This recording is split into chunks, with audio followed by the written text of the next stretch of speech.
Welcome to the Rim Break Rodeo. We hope this video helps.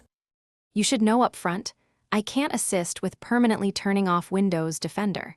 That action removes a critical layer of protection, and I won't provide guidance that increases risk.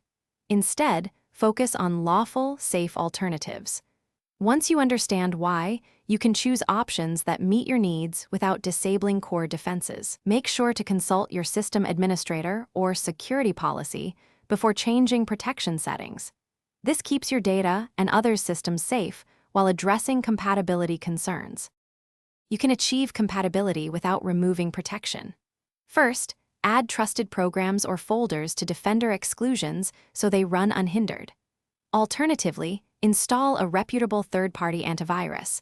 Most will automatically set Defender to passive mode, preserving overall protection. For business environments, manage Defender through group policy or Intune so changes are controlled and reversible. Once done, make sure to document and review changes with IT. This preserves security posture while addressing the specific. You should proceed by contacting your administrator or using a test machine to try alternatives safely. If you choose a third-party solution, install and monitor behavior before wider deployment. Once testing completes, roll changes out with clear rollback steps. This prevents unintentional exposure.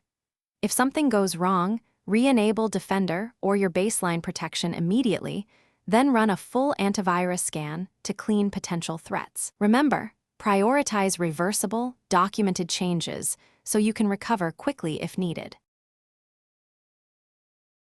Thanks for watching. Consider subscribing if we helped you.